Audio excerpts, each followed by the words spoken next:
Sometimes the pain inside my bones blazes red hot, burns like midnight crosses and nooses on necks stretched from yesterday's poplar trees that still cast shadows, still strangle dreams on urban playgrounds, in courtrooms and corporate boardrooms.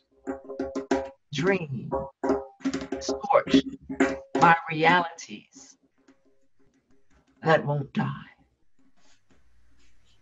The burn.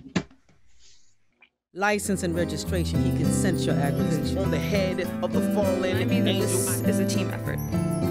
Remind me to keep going. Time, my shirt. Did you know that your hands came with a ripple effect? We got the same dreams. I mean, blood, sweat, and tears win by any means poetry. Sway, look at me. Is a piece of the pie too good for me? Some may call it rock the mic. We call it poetry. Hello. Welcome to Sojourn with Words.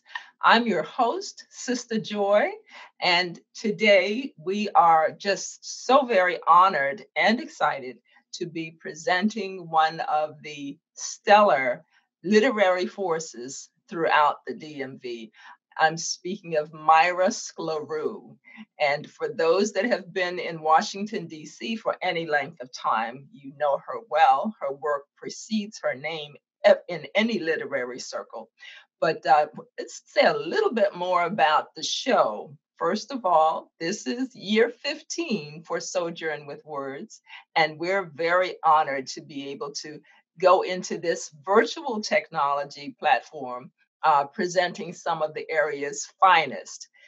Myra is certainly one who believes in documenting the literary course of poetry, of writing in general.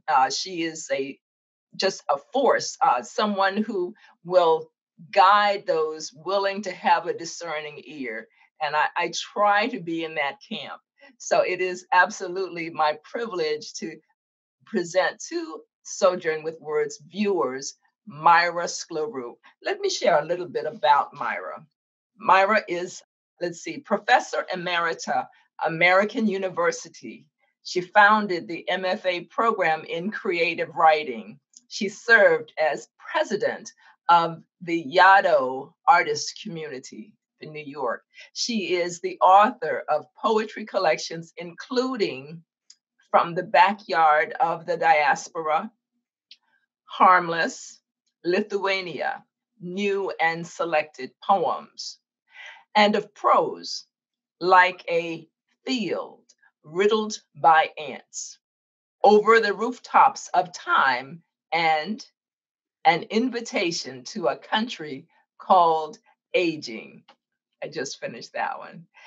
A survivor named Trauma, Holocaust Memory in Lithuania. Sing Little Collar Button is a new poetry manuscript about human resilience. Lie Perfectly Still, a collection of essays about medicine and science. Her early study was in biology at Tufts and later bacterial viruses with Max Delbruck and Salvador Luria at Cold Spring Harbor Biological Laboratory. Important in making sense of our current struggle with the coronavirus. She worked at Yale Medical School doing research on delayed response memory and the function of the prefrontal cortex.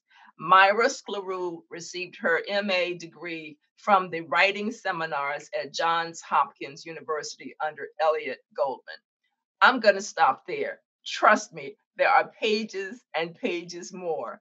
But today we're taking this person who has both left brain and right brain credentials and presenting her to the family that is Sojourn with Words. Myra Sklarew. Welcome to Sojourn with Words. Thank you. Thank you, Sistah Joy. And I want to say something about you. Sistah Joy, this is not the only thing that you do. You've been at this for more than 25 years.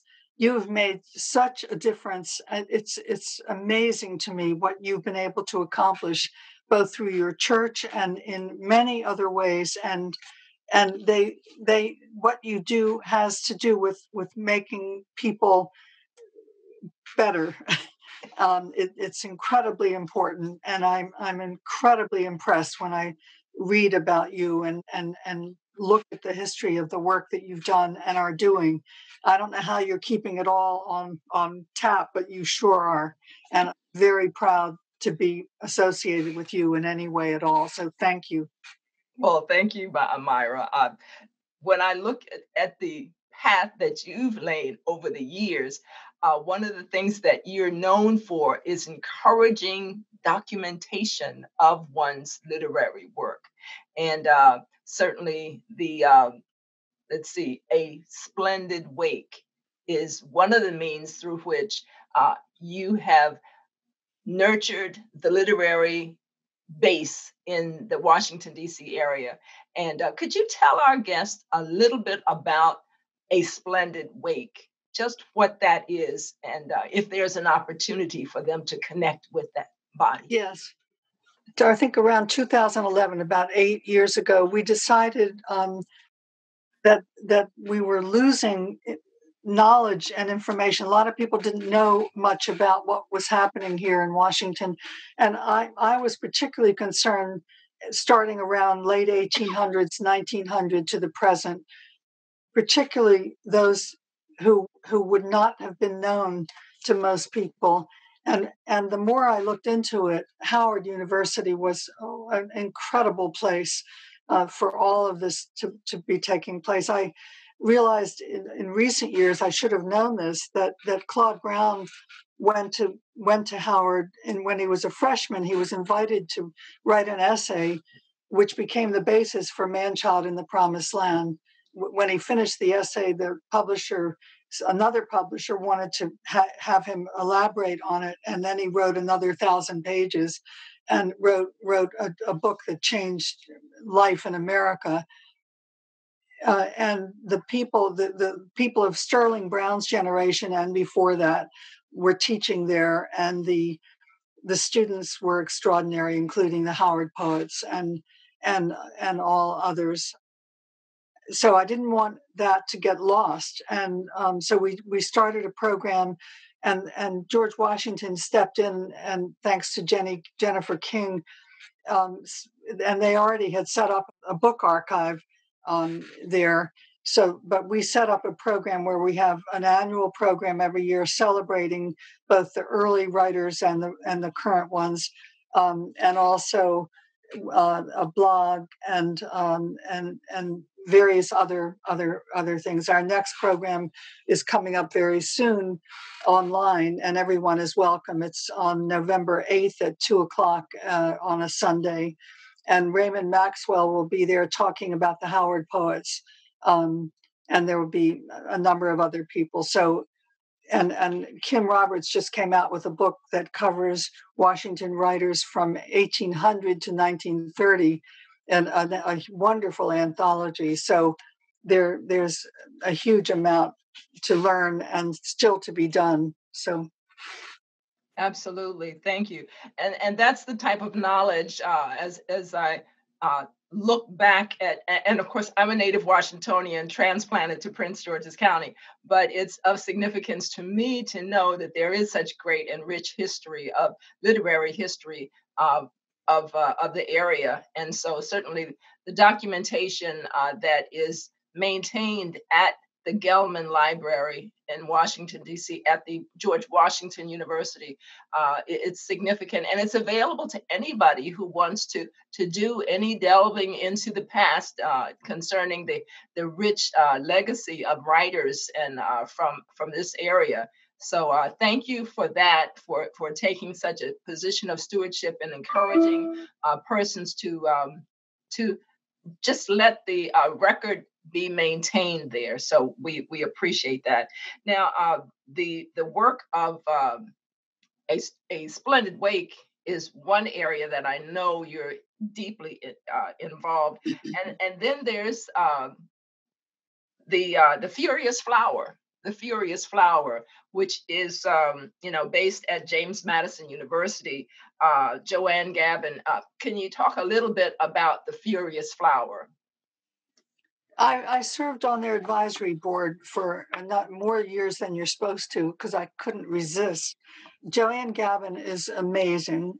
She conceived of this.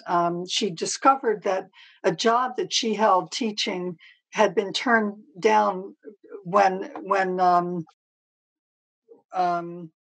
Gwendolyn Brooks applied for it, who was already an incredibly accomplished poet and person, and that Joanne had gotten the job when Gwendolyn Brooks had been turned down, and she decided that wherever she ended up, she was going to celebrate Gwendolyn Brooks.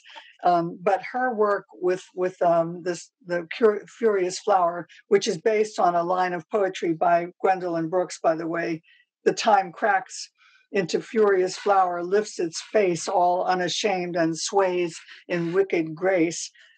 So that became the permanent title, the Furious Flower Poetry Center. It's the first program for Black poetry in the country. They do all kinds of things, teaching young children all summer, doing workshops, supporting Maya Angelou was there, and Toni Morrison, but it's the most amazing program. And in the 25th anniversary year, they hooked up with the National Association of African American History and Culture and had a 2-day celebration that was extraordinary. So that's something to keep track of. That's a very important organization. Absolutely, absolutely. And James Madison University basically became the nation's first university to establish an academic center devoted to the promotion, study, and preservation of Black poetry. So please, for those Sojourn with Words viewers who are not familiar with the Furious Flower, please Google it. You'll find tons of information. You'll see that Joanne Gavin is doing wonderful work through that organization, heading it up. And we definitely are very honored to be able to share that information for anyone who is serious about trying to further their involvement and knowledge of poetry by and about Black people in America. Yes. Very important. Very, yeah. Now, I know that a very, well, there have only been two poets laureate of Washington, D.C. Sterling Brown was number one, and then Dolores Kendrick. May she rest in peace. My dear mentor, friend, just someone who gave so much to the nation's capital as the poet laureate. During, I think it was 99 that she was appointed, and she stayed in that position until her recent passing. I think it was last year. But Dolores Kendrick, could you speak a little bit about Dolores Kendrick and possibly others that you feel are significant, who contributed at that level to poetry in this area? Dolores was it was, I don't even know how to characterize her. She invited Sam Allen, whose poetry name is Paul Vesey, and me up many times over the years to do workshops at Phillips Exeter, where she taught. She was, I think, the only Black writer and academic who worked there, and I thought it was incredibly courageous of her to take on that role. It was so important, and what else to say? there's a kind of linkage between Howard University, between Dolores, between Sam Allen, and the poets that were part of a negritude movement that ended up in France, and that's another whole story. But Dolores was a force unto herself. She was unafraid to insist on high standards in whatever she did. I had a strange experience with her. I went to, my mother returned to Washington where she'd been born, and she wanted to go to her old house, and I took her there, and there was only earth. The house had been torn down. And later when I got to know Dolores, I went to her place, her apartment, and realized that it was sitting on the exact same spot on 4th Street Southwest. And my mother's house was 4.5 Street, which doesn't exist anymore. It was exactly in the same place where she and 5 of her siblings were born. And so I felt this incredible attachment to Dolores as part of my family too. She served as our DC poet laureate. She was part of the Howard Poets.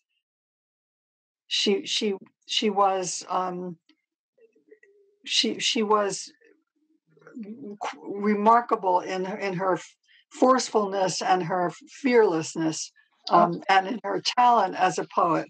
A very, very important poet, using slave narratives as the basis for some of her work.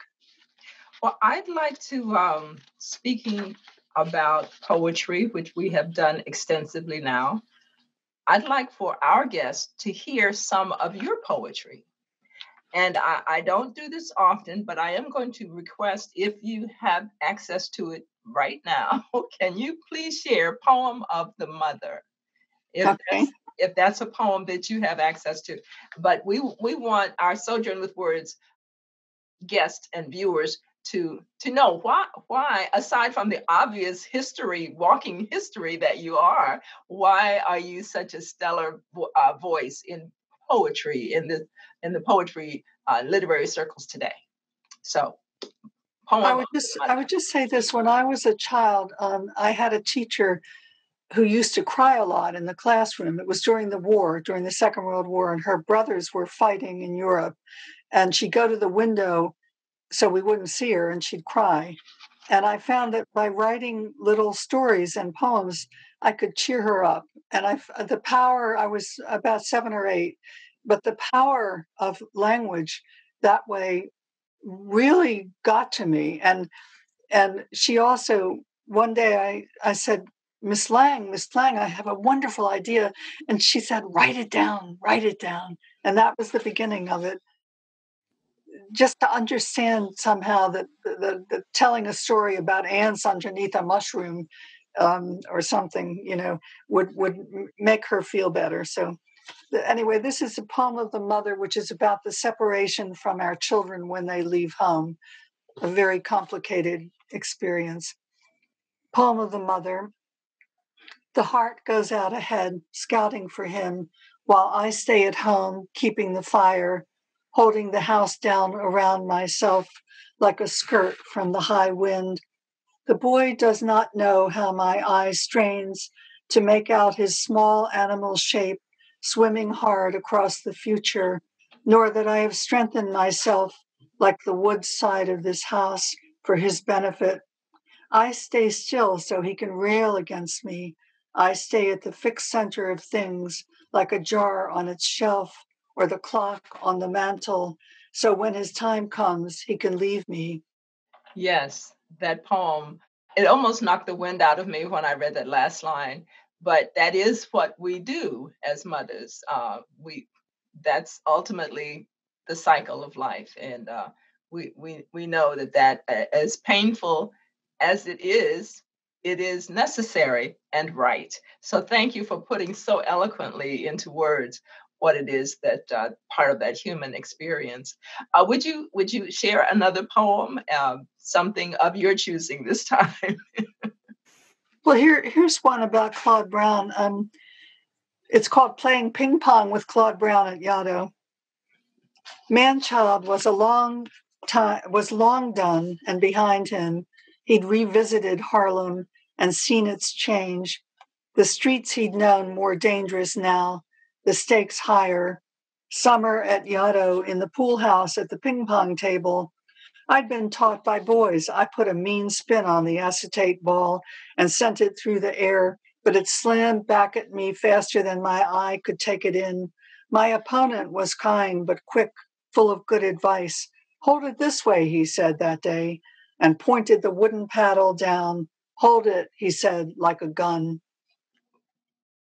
He was amazing. I think I've already said this, but he wrote Manchild when he was a freshman at Howard. He was amazing. Okay. And one more. Let's try one more. We've got 6 minutes. Yeah, we've got time. Okay. Well, maybe I'll do monuments. This was read at the bicentennial at the Kennedy Center when we were celebrating 2000.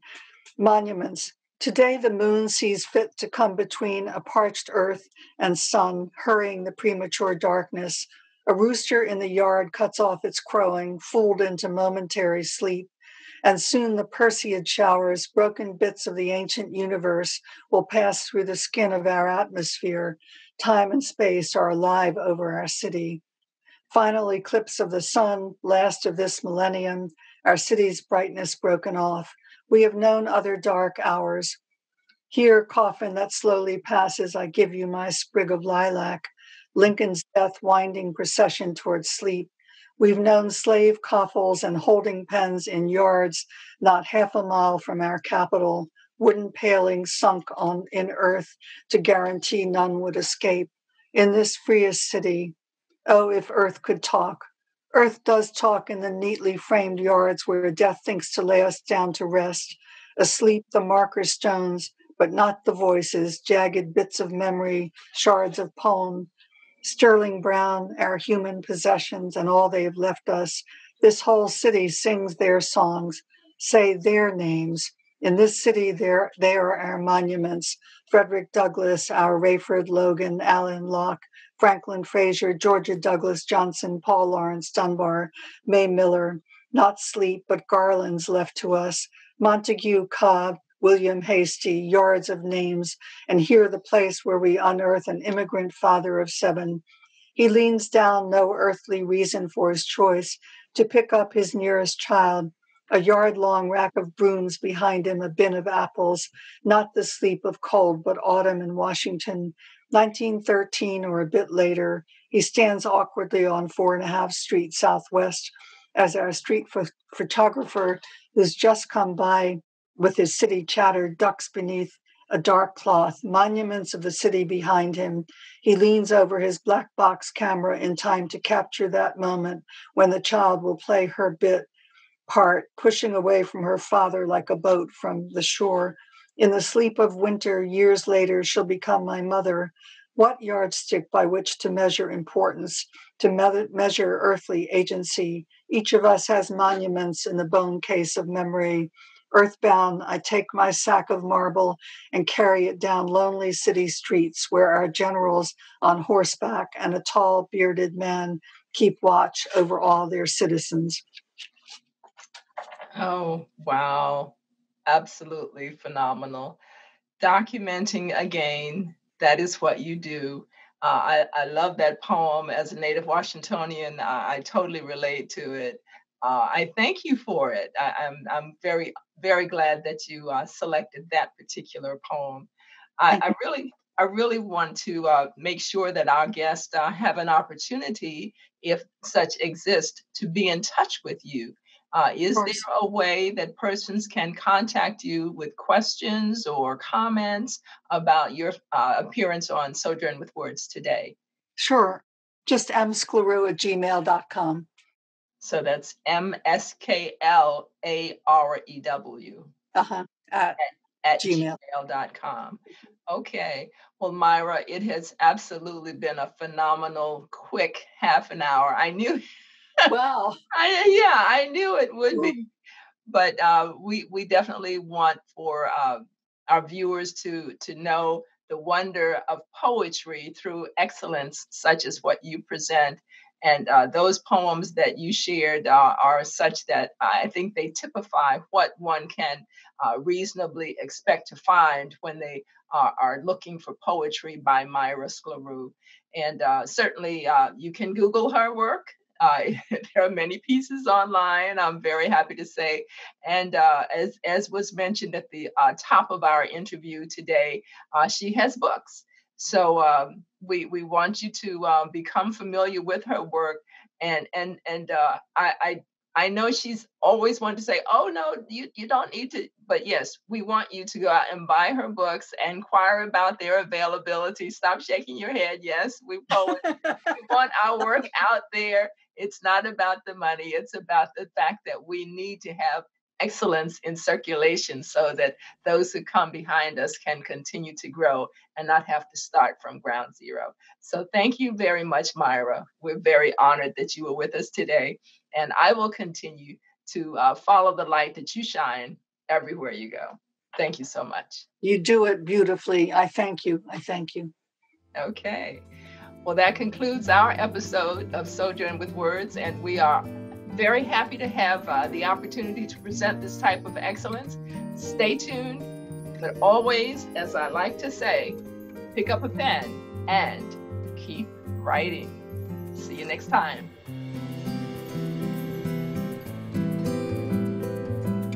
This poem is titled, Wake Up.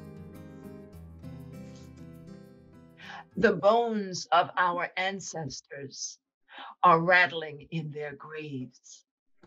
Winds of unrest have wrapped themselves around the world, pushing us to move beyond comfort.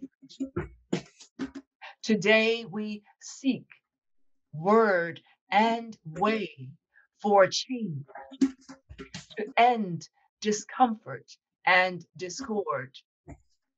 No longer can we wait to change the ways of old. Our souls step in unified rhythm, marching, calling woke spirits to unite. Shake off yesterday's shackles, both those who bridled and those who broke free.